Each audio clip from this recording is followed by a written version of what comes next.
Iar aici mai avem un BMW, seria 2. Cum și v-am zis, ajuns de la serviciul cu care eu colaborez. Unul din multe serviciuri pe care eu colaborez, da? Să vă arăt care era problema aici. Și era și problema pe filtrul particule. Și problema pe...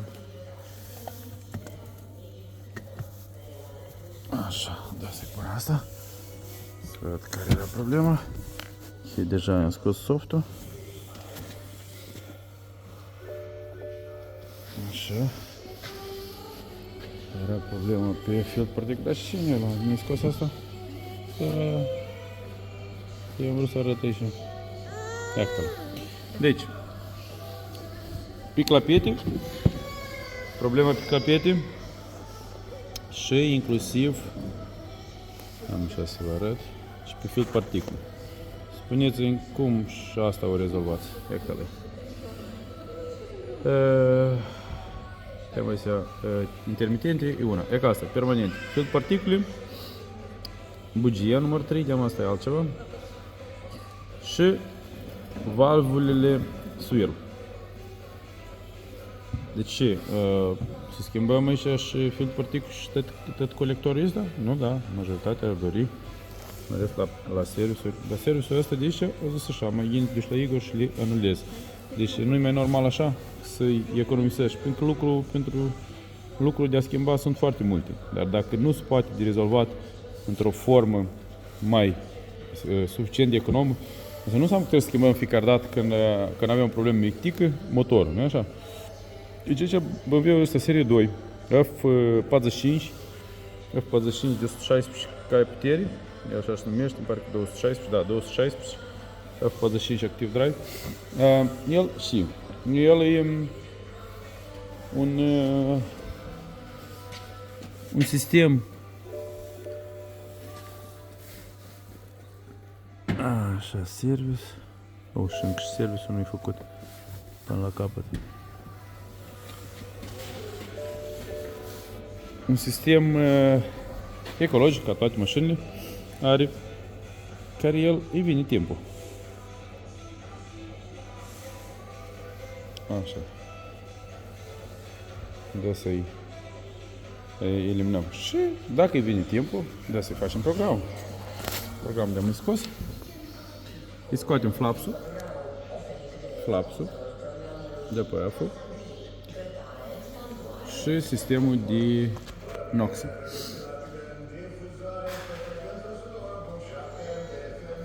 Așa. Acum îi facem reset la filtrul particule.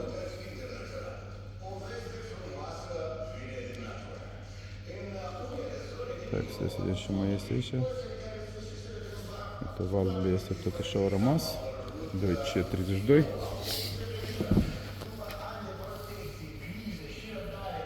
Așa, și acum vedem mapele toate. Atunci să vă arăt câte mape are. Și mai facem corecții și la injecție. Așa, alegem injecția. Cei care le avem așa în 2D, mai ușor de lucrat.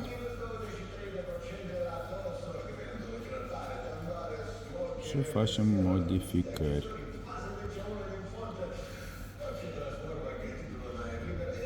Așa, spate de adăugat, e că așa se modifică, ori de micșorat, și ca asta. Pe urmă aici, asta e fix ca cum îi faci în ECM Titanium, în Windows, în alte programatoare care permit asta, modificarea asta. Să văd dacă se mai poate de ales undeva de ridicat, că aș vrea să o fac și mai zghițică. Dacă limita de viteză, speed limiter, tot așa se poate de modificat și manual și de ales și automat. Dacă o limită de viteză, speed limiter. Și asta se poate de ridicat, mai sus.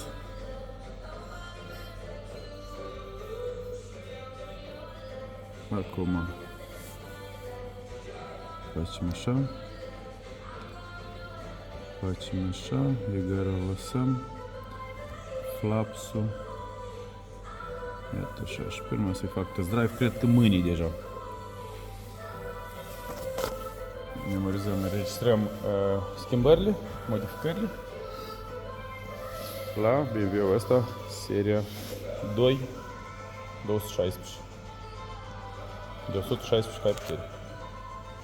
Seria 216, așa se ele denominate. Acum, înainte de a scrie programul, trebuie să-i actualizăm datele, să-i înlocuim datele de pe filtrul de particule, adică să nu mai țină minte că a fost cândva filtrul particule plin. E că singur s-a pus pe galben în trecut. Iată așa se face. El îi stinge acum contactul la BMW-uri așa. Când se face citirea și resetarea, singur îi stinge contactul la distanță. Asta cum l-a aprins. Așteptăm și gata. Pentru că dacă nu se face actualizare, ce și-am zis, când se schimbă filtrul particule, se face programul, e obligatoriu să-i scoată memoria statică anterioară de pe filtrul particule. Acum a rămas swirl-ul și bugia numărul 3. Swirl-ul, vifivui zaslonci, le scoatem, să scoți din program, acum îi scriem programul și gata. Scoatem asta. Așa. Îi punem. Identificăm din nou mașina. Facem identificarea ei.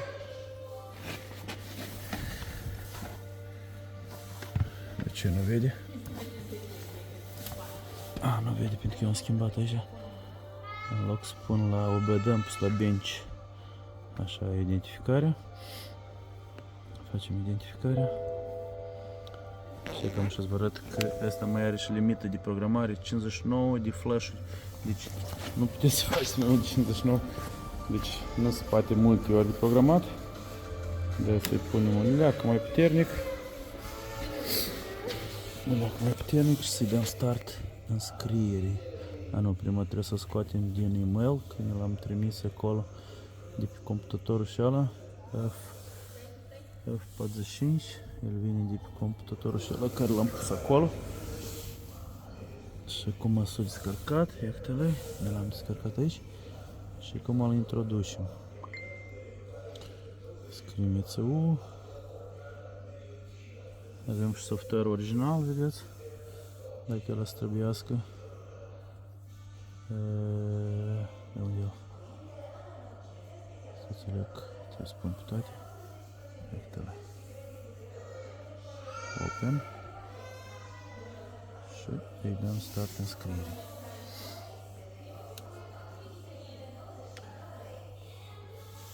Please fasten the belt. Trebuie să punem asta.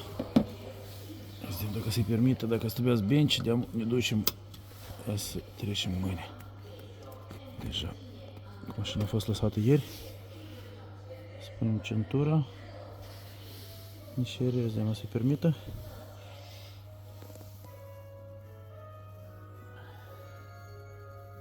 Așa. Face download de datele originale ca să fie sincronizate, ca softul să nu fie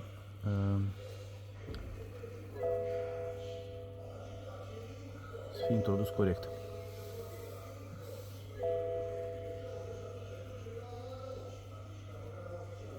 Acum așteptăm înscrierea și după asta vedem dacă totul este ok. Deci înscrierea s-a început.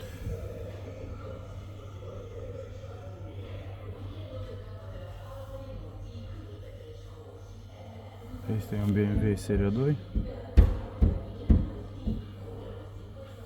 16D.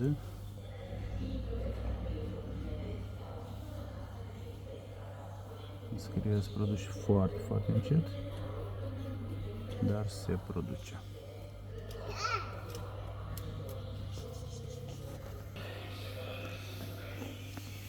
Înscrierea se produce. Avem deja. Stai, Alexandra. Ideam ora, nu știu acolo, ora 6 ceva deam și azi ne-am toată ziua în service. Așa e sacrificiul meu pentru clienți. Ce să-i faci? Trebuie, так trebuie.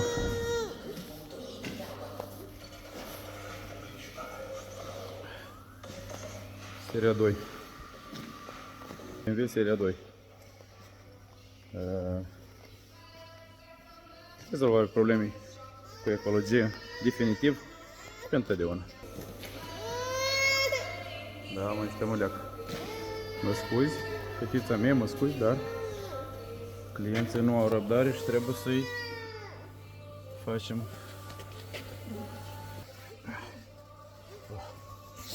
Să-i facem să nu stai în mașină mult timp. Mie nu-mi place să stai în mașină zile întregi. V-am spus, eu nu sunt service, mie nu-mi place să fac lucrări. Voi fi doar pe viitor când o să duc ulei și o să avem plină cu ulei, o să duc doar ca să fie schimb. Dar asta mai este mult timp până acolo. Trebuie până și stoc suficient. Acum, mâine cred că să mă ocup de nevoia asta de bloc care a pierit aici, tot nu avem nevoie de așa ceva, dar ce să faci? Acum așteptăm să termine. Scrie foarte greu.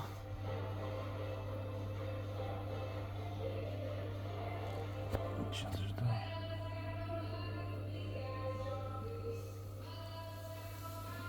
vedem și ieșit, o să aveți de resetat și serviciul, văd că e minus 15.000. Cineva nu a avut grijă de mașină. Deci cam așa, mașinile au nevoie de grijă ca și copii.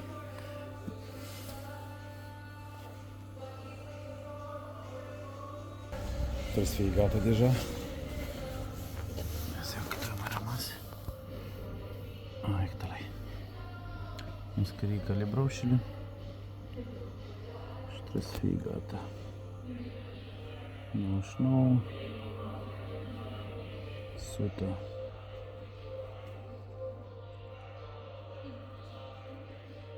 Așa. Все. Nu ștergi dezățăurile, erorile. Все, sunt scris cu succes. Cum vedem ce s-a întâmplat. Cum l-am scris și cum avem noi să-i facem și resetul la toate setările. Resetul și la servisuri, că aici sunt multe servisuri care nu au fost resetate. Așa. Acum facem așa. Acolo switch на это сервис. Сейчас vedem dacă se resetează. Îi facem resetul obligatoriu. Ieșim, facem ecco aici. Reinițiere motor rectul este. Facem restabilirea servisului. El se face manual, clar. Dacă doriți ca să fie tot curățel, să rămână frumos. Acolo roțile, clar, sunt plate. Acum trebuie să facem resetul. După ce l-am programat, am salvat mașina cu cheltuieli, suvirlul, vihre zăsului trebuie colector cu totul schimbat, nu mai trebuie schimbat și deja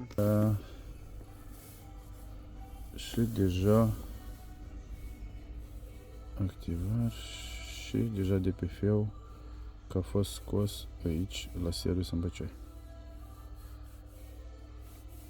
Așa. Verificarea manutenția vehiculului.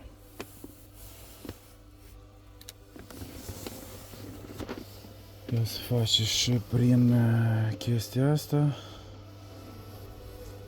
BC. Pe aici tot să facem.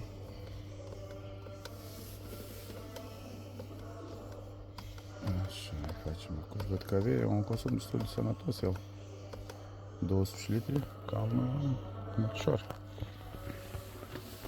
Deci am ajuns la forma manuală de a face resetul. Gata, s-a făcut. Acum la ulei. Asta. Avem și lichidul ăsta. Ia să faci reset din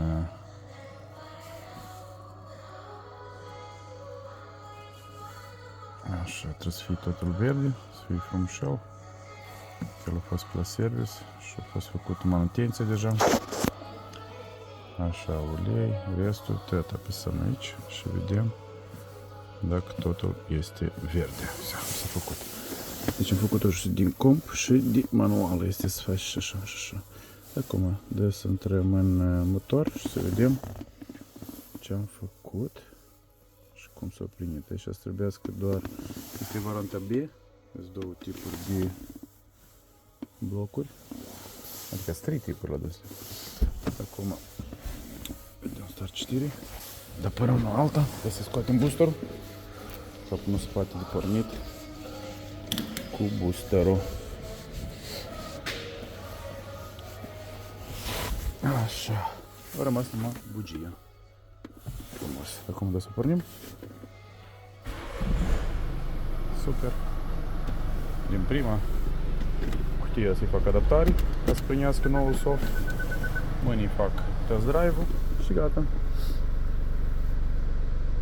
Sensor temperatură la combustibil excesiv. Aha. Mâine să-i facem asta și să mai verificăm și asta și temperatura. Că era o groază de erori, dar trebuie să vedem. Pentru că mașina când vine direct de la service, fără să fi fost eu diagnosticată, eu avea să... Sensor... temperatura la combustibil. Așa, al vede.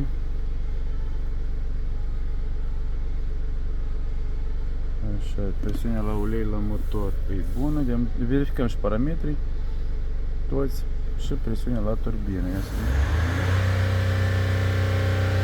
Este, e normal. Asta cât ceri nominală și cât faci. Înseamnă că totul e bine.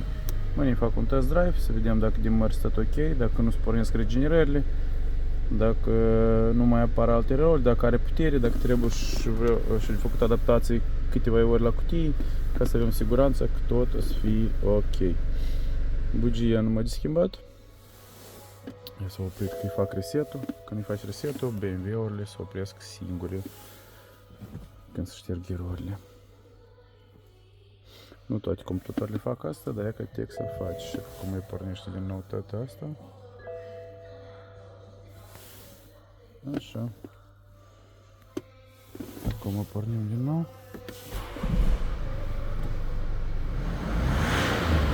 Se accelerează tare bine. Gata, cred că pe azi de jos. Așa, el ștere parking brake-ul. Și zice parking brake. Ok, am pus parking-ul. Roțile. Reset. Perform reset. Să resetăm roțile. Gata, s-au resetat și roțile. Da. Vedem dacă el le are.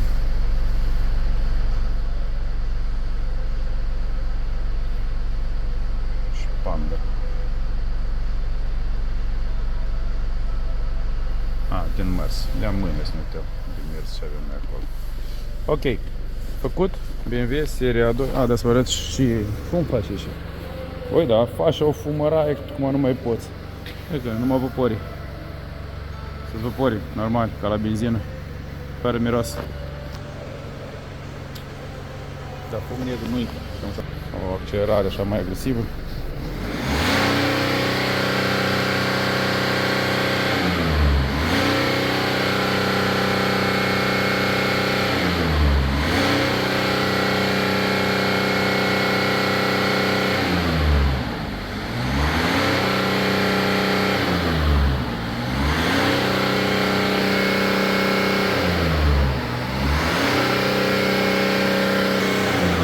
Primele 2-3 ore au ieșit și pe urmă nu mai ieșit. Au aruncat tot ce au avut în catalizator. Deci tot așa, realitatea. Așa se vede. Seară frumoasă. Și să vă văd de bine.